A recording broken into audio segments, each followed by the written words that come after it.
Welcome to today's demo. So we are going to be doing some watercolor painting with coffee. You're going to use instant coffee for this. It's what works best in my experience. You can always brew some really strong regular coffee, but just make it like extra strong and then dilute that. But I found that instant coffee gives me the best results for this type of project. Some optional things.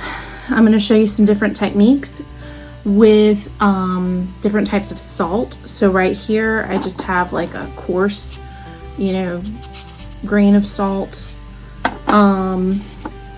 that can be used. I have pink Himalayan salt. There's kind of a mixture. Some of it's ground and then some of it's still coarse in there.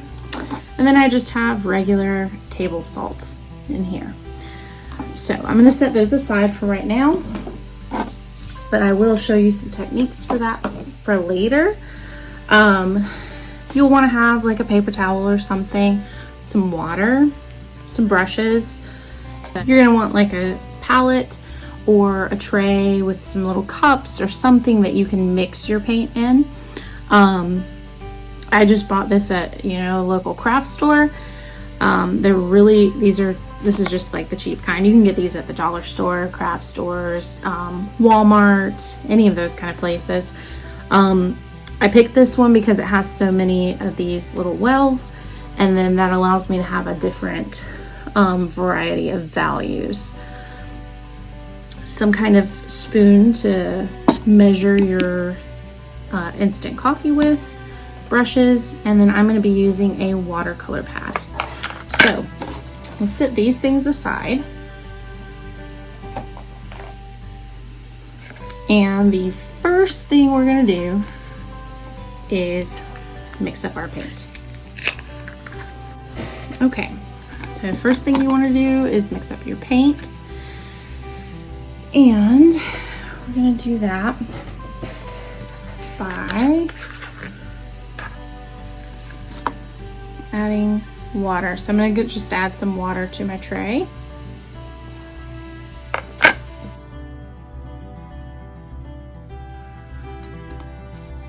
All right, so I filled up each of these wells with water, and then I'm just going to go and add different amounts of coffee to each one.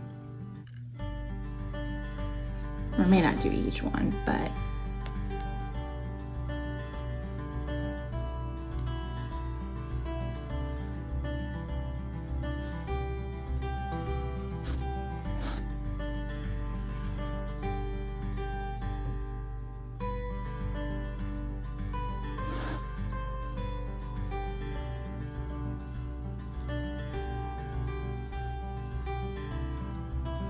all right, and so then I'll just take my brush and use it to mix.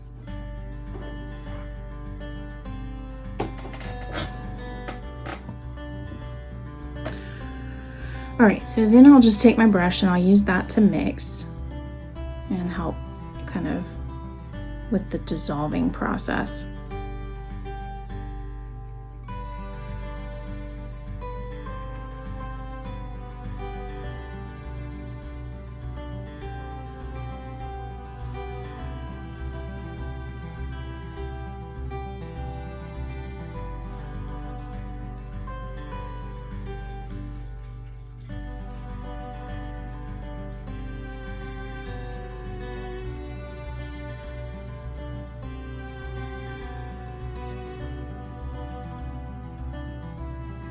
All right, and then you kind of look and see the different values.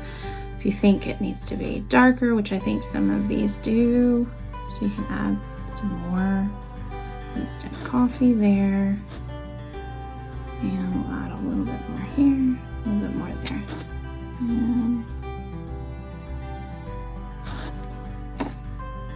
so make it a little bit more pronounced. There we go.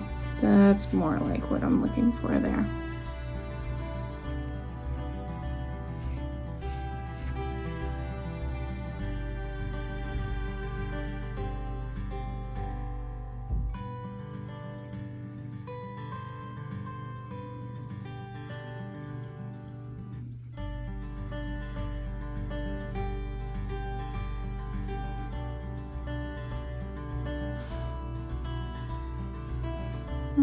right. So when you're happy with the colors that you have mixed, you can set this aside. You can always keep this around because there's some cool techniques you can do with that as well. And then I am going to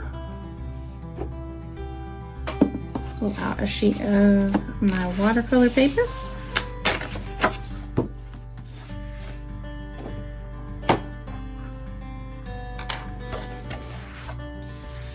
All right, so what I am showing you today is simply a technique. You do not have to copy this exactly. I am just showing you a technique that you can do, but you can do your own design and pattern with this technique.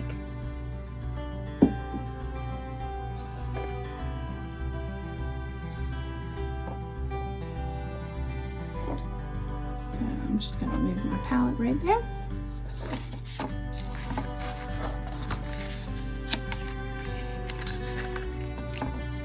All right, so I'm just going to show you some techniques that you can do with coffee painting and watercolor. If you do not have coffee paint, you can use a brown paint or black paint for this same technique. Just keep in mind it may look a little bit different. So coffee paint tends to be a little bit thicker than your typical like watercolor cake palettes, and it gets some different grains and stuff in it. So what I'm going to do first is I'm just going to kind of lay in, and you can use water to help you kind of spread some things around in there. So I'm just going to kind of lay in some light shapes for sky to kind of create maybe some cloud-like shapes. And it's very, very pale. I don't want it to, overpower at all. But I just want to give a little bit of a contrast to there. And you see I'm using a lot of water. And then I'm just kind of lightly adding in some of this color. So that's the wonderful thing about painting in this technique and in watercolor is that you can use water to do some of the work for you. So don't be afraid to use water. Now, if you are using a thinner paper that's not a watercolor paper and you use too much water, it will get like real soggy and fall apart. So be mindful of the type of paper you're using. So I'm just going to kind of lay some of these in.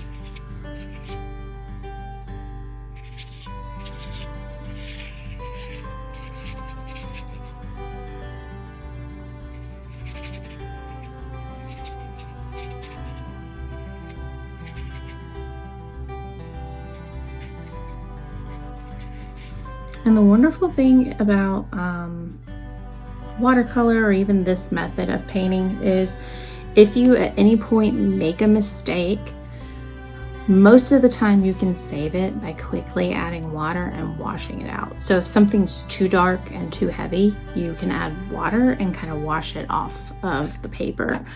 But again, be mindful of the type of paper you're using. Okay. Now I'm going to take a little bit of a darker color here, or darker value, and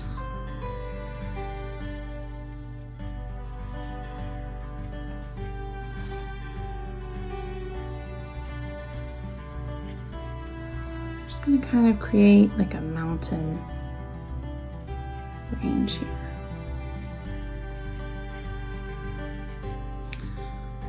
Now, you see how I've made this little bit of a line here? I'm going to go in with water underneath. And let the paint work for me. As I add water, you start to see these patterns developing. It's a lot of fun. This technique's a lot of fun to do and to kind of let the paint work for you because you never know what it's gonna look like. You may have an idea of what it might do, but you really never know. Like even right here, we've got some blooms kind of cropping up here where there was some water up here and the paint kind of leached up there, and that's fine. Kind of looks like little trees or some kind of structure up there, and that is perfectly okay. So we've added some water in here. Go back and get this value.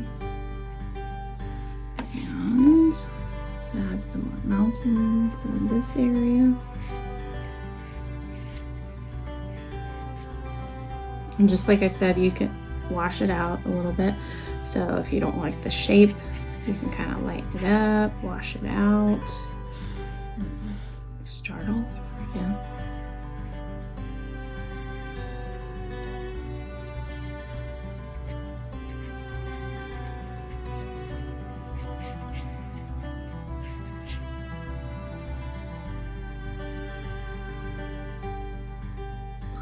You can kind of see a little bit of line. It'll be a little bit more noticeable with some of the darker colors as we add that water, and it like pushes back some of those shapes.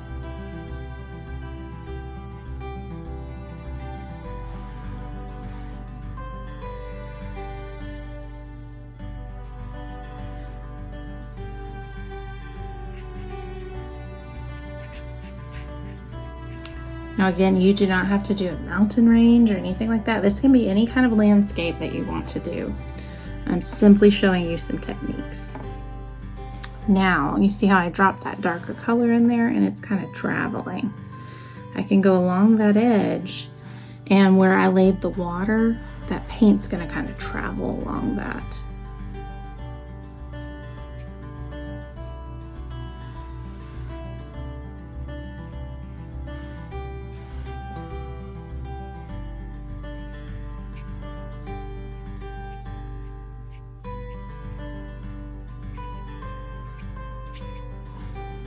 All right.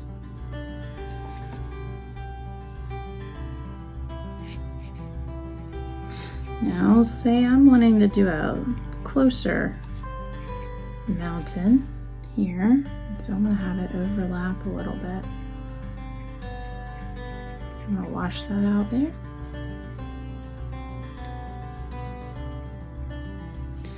I'm gonna come in with a darker color.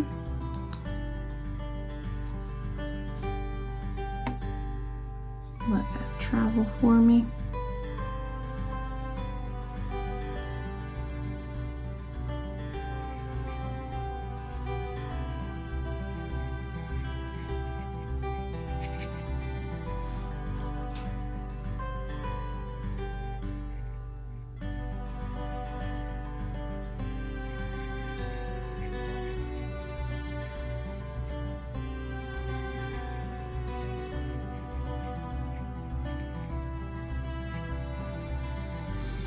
And if you're ever unhappy with how something is looking, you can always try and pick it up with a paper towel. So I'm not happy with what happened here because I didn't let it dry long enough.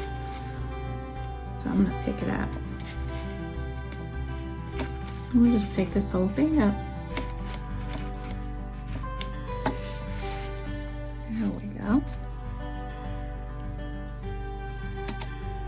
All right.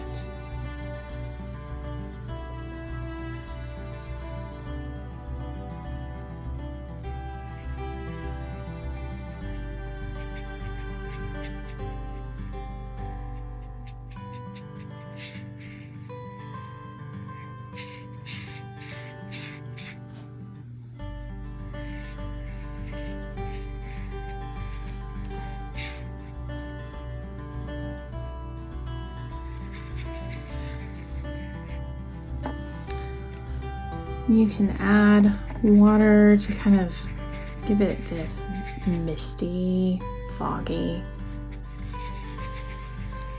look there.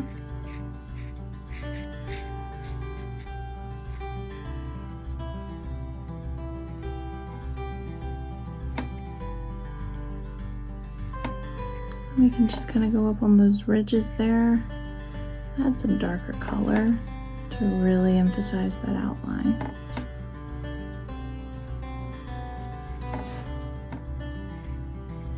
You see how I'm just barely touching my brush to it, and I don't have a lot of color on my brush when I'm doing this.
So I'm just gonna work that in.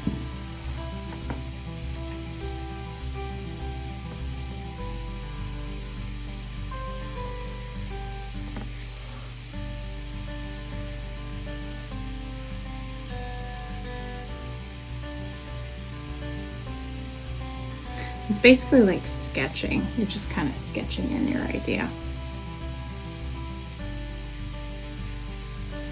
before you commit to it with your dark.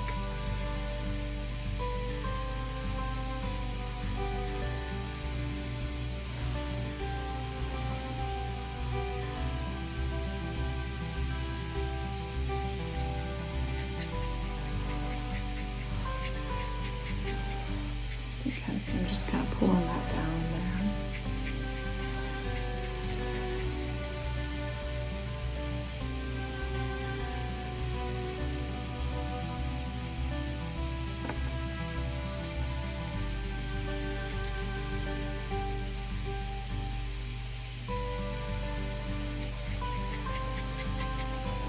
And I could always add water in there to kind of blend it a little bit more, but I don't want to blend it too much. I still want to keep some of these like highlights because you'll see when it gets closer to being done, I want it to kind of have some rock texture to it. And so I don't want to do away with some of those highlights in there. I want to kind of leave those kind of jagged. All right, so now that I'm happy with that, how I've laid that in, I'm going to start adding some of my darker value to this.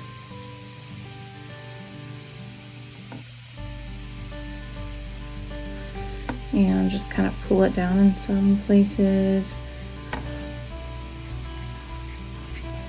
You see I'm kind of using the side of my brush and just kind of pulling that down in there.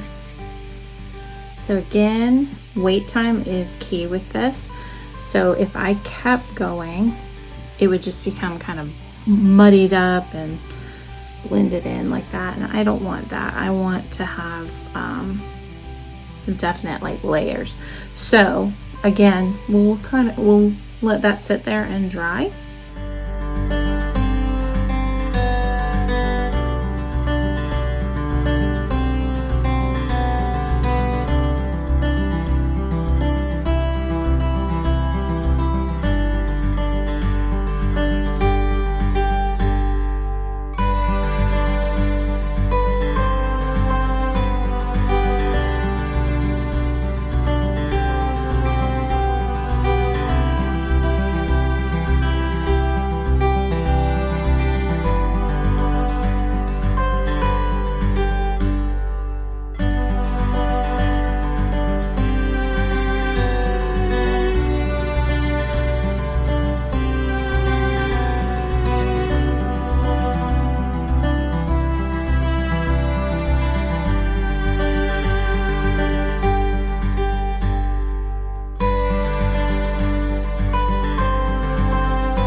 All right, so I'm gonna go ahead and add some of this darker values in here.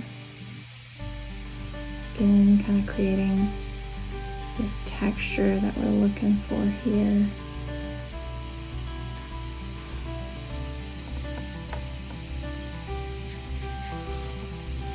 So I'm just kind of using the side of my brush a little bit here, and it's picking up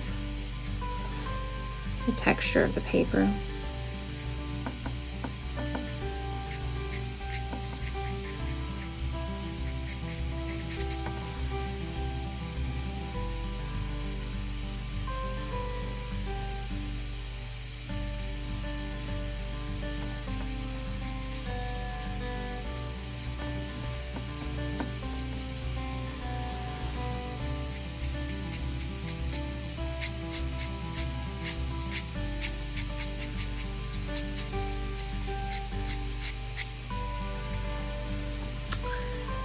Now this is looking a little too uniform for me, so I'm going to pick up some of that color in there because I want it to look more natural. Now, technique that you can use, and I'm going to use it here just to add some texture, just so you can kind of see this. I may not would use this normally if in this style of painting, but I want to allow you to see some texture and the use of this technique. Okay, so I'm going to add some darker color in there.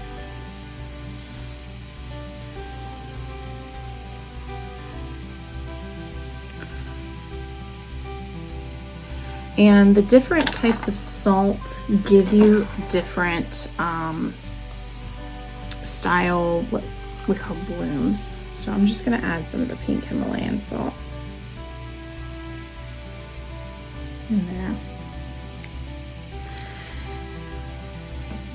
And what will begin to happen, you can see the color is drawn to that salt.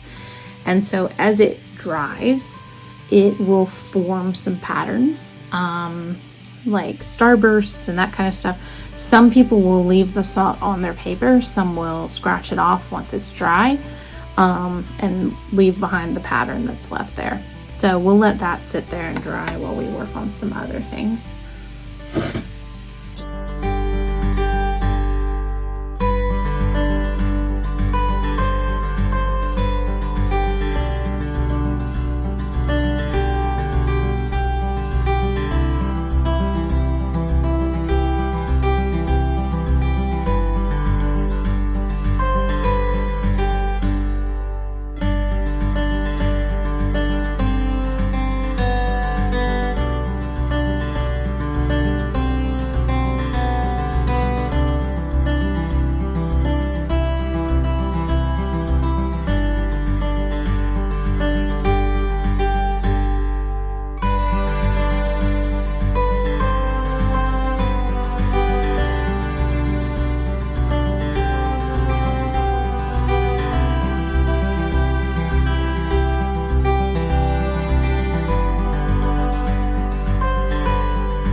All right, well, this is drying down here. I'm gonna start working on the leaves and stuff for the tree that's gonna be coming off of here. So we're gonna kind of do a tree that you would maybe see in the eastern part of the world, more like something you would see in Japanese art, kind of like a bonsai.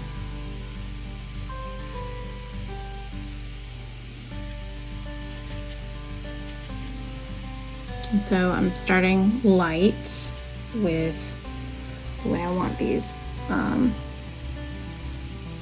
kind of the greenery on this tree to look. And so I'm just starting light to kind of get that shape in. And if you've ever seen, you know, bonsai or anything like that, they kind of have that like lower shape. Hopefully I get this shape right because I am not an expert on bonsai. absolutely love them, but I don't really paint them very often. But I just thought it would look cool to kind of fill this space with that shape.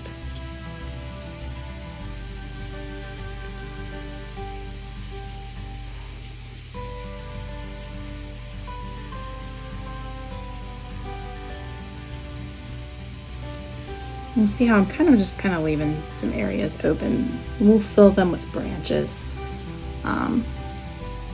when we go in and do the tree. After this part dries, we'll go in and have some roots kind of climbing on here and connect it. All right, so I've kind of put in some of those light colors.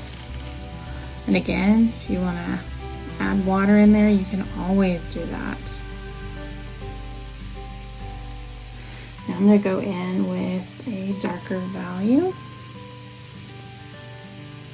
And I don't want to cover everything I just did with that darker value because I want some of those lighter values to show up as well. So I'll just kind of speckle it in. And if it's still wet in some areas, you'll get some of that color bleed. So if you don't want that in some areas, then wait until they're dry. And so there's gonna be some areas I don't go over until this is completely dry. But I can still go over some of these.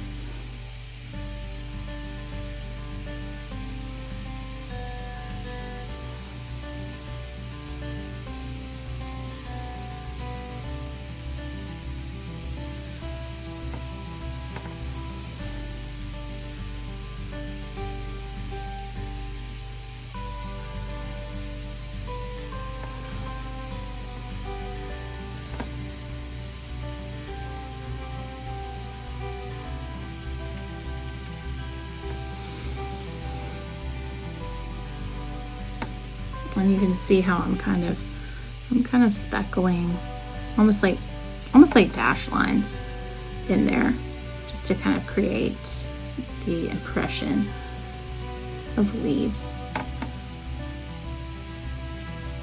Like, you don't have to go in there and actually like paint individual leaves.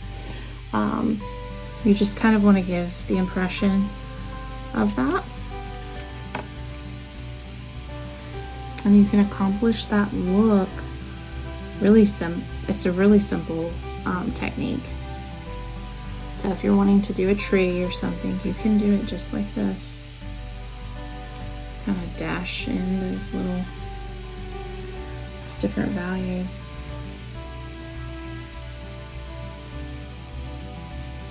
Even almost like polka dot. Not quite, but you can just kind of put that in there. And all right, so I'm gonna let that dry a little bit, and then I'll come in with my darkest value and add some of those darker levels of this color in there, just to really like make it pop.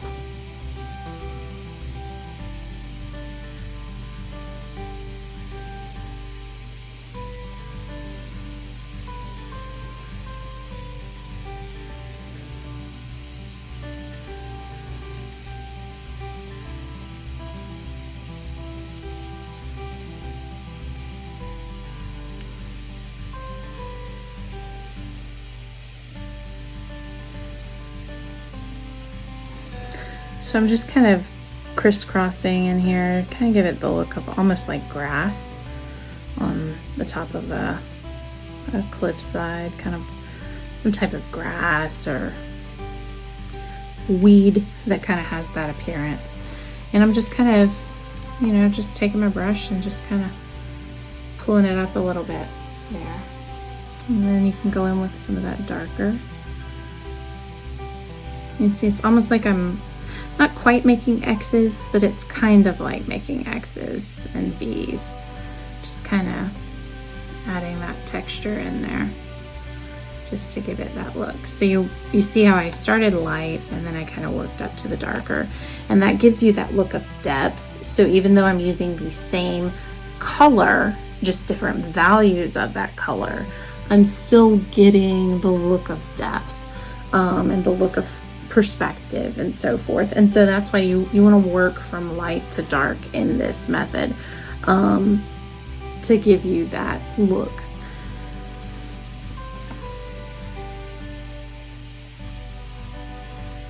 And in this, it's easier if you put something in light first to kind of see if you like it, and it's easier to take it away if you need to. So this is drying really well. This is still working on drying.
So parts of this are still drying, but I'm going to go ahead and work on the areas that are dry.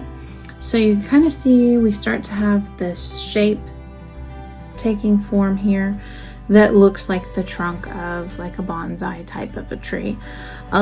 So while I was waiting, I went ahead and added some more coffee to my darkest value to make it a little bit more dark.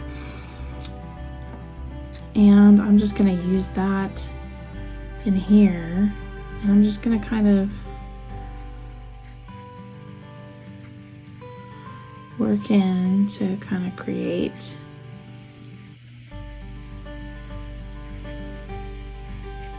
this kind of trunk shape.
We'll just add a little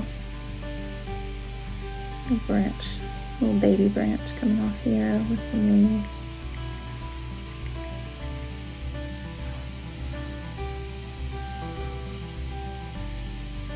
Some darker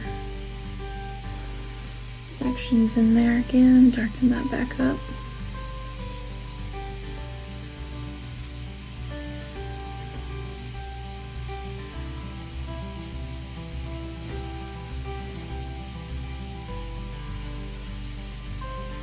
You want these roots to kind of be twisted and like they're kind of growing over rocks and all that kind of stuff.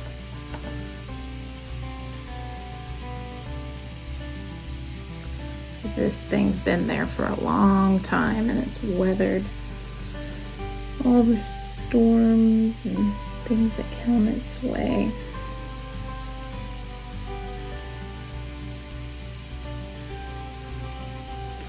So I really like doing trees in this technique because there's so many fun things you can do with the branches and the roots and stuff, and you can get carried away with it, and it is okay. You were just having fun in your own imaginative little world. And just kind of follow like the flow of where things go. Let it kind of flow out.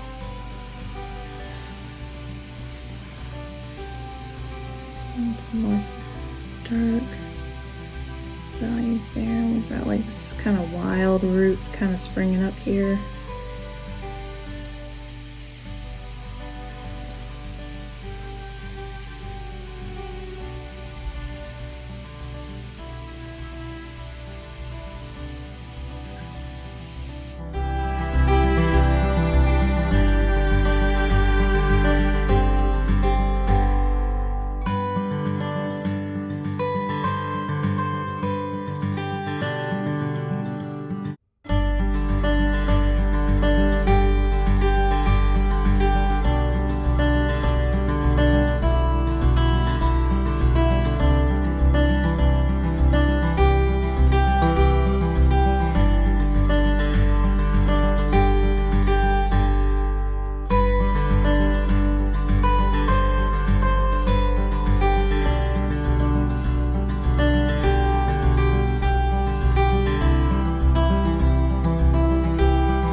And now you'll just let it dry.